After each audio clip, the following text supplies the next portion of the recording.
This is Forza Motorsport 7. We're on Xbox Series X. There's nothing really too exciting to go over aside from the fact that it inherits its Xbox One X enhancement.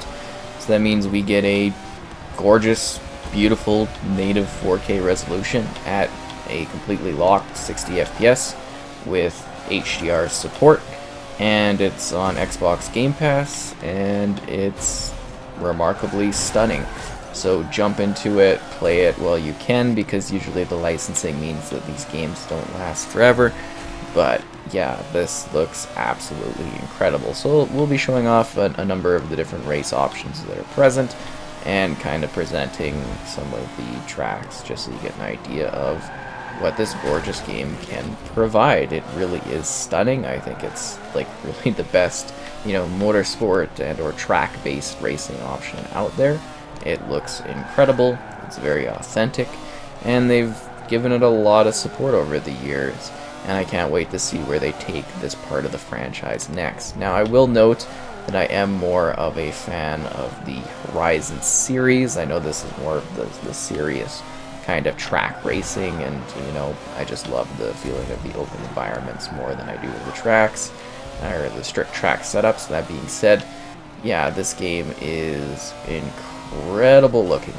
The amount of detail, the design within the environment. Sorry, I was like trying to look off the side there and it totally messed up the presentation of my driving. Anyways, we're gonna keep rolling along here, and this track really is a good setup for showcasing what the visuals can do, because it is such a stunning location, and the vista and everything like that is kind of amazing. So yeah, the game features a number of different modes. You could just do quick play, which is what I enjoy doing when I'm playing these racing titles. Then there's also the multiplayer for competing with others if you're into that sort of thing. You've also got a number of different, more, I wouldn't say career type modes, but different challenges and different objective-based things that you can work through if you want something a little bit more, I guess you could say, serious in tone. But yeah, I just really do love what this provides, which is such a a stunning looking game, and you get different options too for the visuals. You can really enjoy it however you want in terms of presentation. There is like a sense of, I guess you could say, dynamic weathering here present too, which was kind of amazing at the time. Day tracks, night tracks, it's got a little bit of everything. And look at the gleam on the vehicles. Just absolutely amazing. Xbox One. More like Series X and Series S, am I right? But yeah, this really is just such an incredible experience and an achievement in terms of the technology and the design that was present within this title. Absolutely remarkable. I mean, look at the backdrop and the crowds and everything like that. It's kind of amazing. Yeah, my car got bumped up. It also features a rewind, which I think is kind of an essential modern racing tool to have present within games these days, so that's great to have as well. But let's pick a different map, and let's kind of show off, I guess, a bit of the loading and everything like that. Skip track. Actually, we should. Yeah, let's just quit out, and then we can dive in and actually show off the full loading and everything like that. Yay, first place. Cool driving outfit. Yeah, they started getting into the driver outfits in this one. And they had like a lot of mods. I think there was some controversies around the launch of this one with like microtransaction elements, and then they worked to rehaul everything, which means we got delays in the next entry of the series. So really not worth it in my opinion, considering they thought the game was great at the time. It didn't really need that, but whatever the fans want, right? Because I'm sure there's a lot more people that are even more serious into this one than I specifically am. Ooh, the Yas always looks beautiful. I'm trying to think of, Prague. Yeah, I think about Prague. That one is also gorgeous. Do we have the mountain one in this? The Bernese Alps.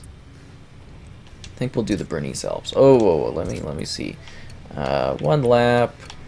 Should we it's like locked maps in regards to like day and night and stuff like that. It's not completely open like it used to be. Well, I mean, not like it used to be, like other types of racing games are. It is sort of locked. Ooh, what am I thinking of? Maybe it's Dirt 5 that has the... Yeah, I think Dirt 5's got the completely unlocked sort of setups for its maps, which is kind of cool to see. And hopefully the next entry presents that. But I think they're very specific on, you know, environmental elements and everything like that. I think that's a big part of this one. Yeah, this is, at least for quite a few Forzas, I think, the big, almost showcase map, and I feel like I've neglected it in the past. But look at there, like the loading and everything like that. Way, way, way faster. At least I think so, because I remember on the 1X it took like ages to, you know, get into another race. So yeah, to me that's kind of a big deal. But they've got a massive selection of cars. They add car packs all the time. And again, it's just like a really remarkably stunning game in terms of the design, the aesthetic, the quality, the realism, the amount of just the detail in every little part of the game. And you can, you know, tune the difficulty to be whatever you want. I'm probably far less of a serious, you know, player in comparison to other people that enjoy the Forza series, but I just like to have fun with them, you know. I just like to drive the car around, and actually I think I've gotten a lot better, you know, at the series over the years as I've been reviewing them. Because I started, like, I had Forza 5 with the wheel. I had to actually buy that back in the day. I think it came with the wheel. I got the wheel and the game for like 120 Canadian or something like that. It was a great deal. It was like on sale. And I think it was still like not too long after launch. Oh wow, I'm getting kind of smashed here. Anyways, totally get moved aside. I love the lights on the tunnels. Oh, so amazing, and the reflections of the, so great. I can't wait to see what the ray tracing brings. Anyways, like I was saying, you know, I got that package there, and then I reviewed Horizon 2, I think was my first, and I reviewed Forza 6, 7, and Horizon 3 and 4 as well as 2. And I'm assuming I'll be reviewing, you know, the next gen iterations as well, Horizon 5 and Forza 8. Well, and it's not Forza 8, now it's just called Forza Motorsport, so that's a bit of a interesting play and change in that regard. But yeah, I look forward to showcasing those ones as well. I also think you could play this one, yeah, I'm pretty sure you could do it on like Project, it's not that called Project xCloud anymore, Xbox Cloud Gaming. You can play it on there, and I think it looks great too. I remember testing it. And yeah, that's another track, so I guess we could show off another one too here. What a gorgeous level, like the backdrop, the mountains and everything. It's really great looking. Really, really good looking. And we'll kind of wait till this one is going. Sort of deciding what I want to do for a setup. I kind of want to do like a night one in regards to like showing off different visuals, because the lights and everything like that absolutely just pop when you go into that. But I also sort of want a rain map too, if that makes sense, or the dynamic weather, because the dynamic weather's really, really quite interesting, just in terms of like the design of it. Because like I feel like rain really pushes these racing games in certain interesting ways. This one's got a night one, so yeah, let's do that. We'll do a night one. I mean, we'll probably fit in another, you know, race afterwards. But there's something about like the night setup on this one that I find particularly absolutely delightful and just charming. And then you look at like, you know, how this has changed, and you see the environmental push that was present with you know, Horizon 4, and I'm curious to see if we're gonna have that also fill over, because the series, you know, they kind of work together on these, right? And they trade like info and the cars and everything like that. So what I'm thinking is that Turn 10 is really working on rescanning all of the, you know, all of the cars and rescanning the tracks and really revolutionizing what the franchise can do. And then Horizon will share that because Playground's busy, I'm assuming, working on Horizon 5 while at the same time balancing their Fable project, because they've got a couple of studios or something like that, which is very interesting. But yeah, the night maps look absolutely stunning too. I mean, the game itself is just really gorgeous, and I think I'd be getting some negatives here time-lapse wise, because I am like really off base here. I'm like, okay, let's get back on the track. Jeez. Oh yeah. Oh, my bad. I am not slowing down fast enough. People are probably sitting there going, "Oh, you terrible driver." That's fine. That's all right. Anyways, it really does look amazing. I mean, like, every second I'm looking at these, like, vehicles, and the sense of scale, and the environment, it looks amazing. And they added a lot of more, like, dynamic elements to this one, too. I think this was the one where the trees and stuff finally moved to the rain, because I think that was my big issue with Forza 6, was, like, it's stunning, but it was, like, torrential downpour, and none of the trees were moving.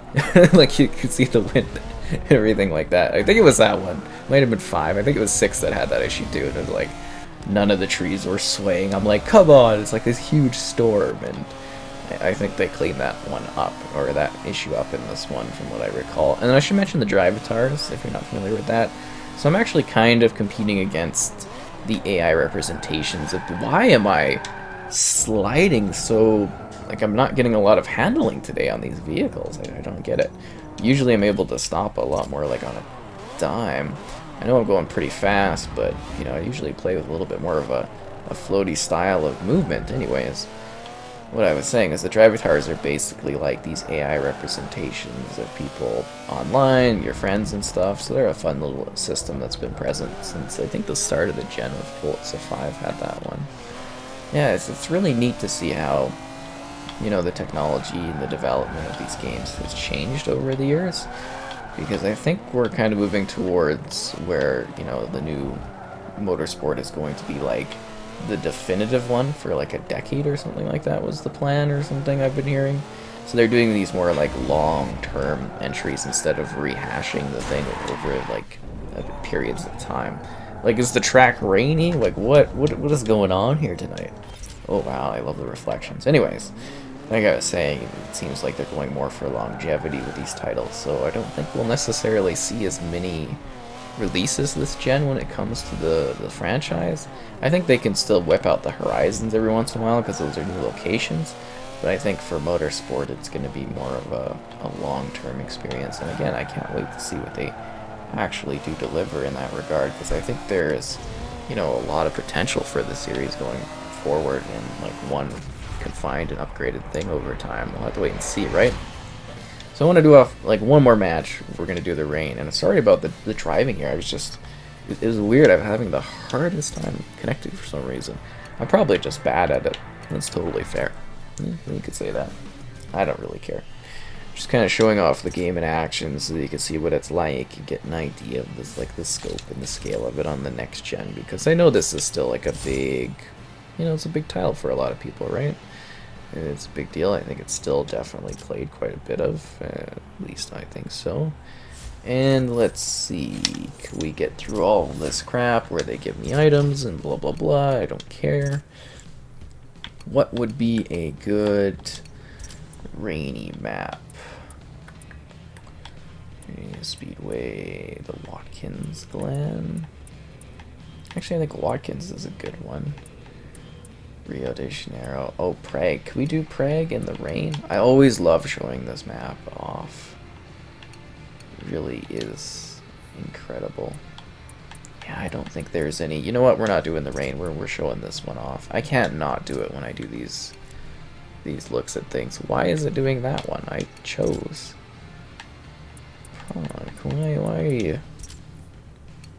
are you doing that? Oh, and we gotta set it to 1. There we go. Let's get in.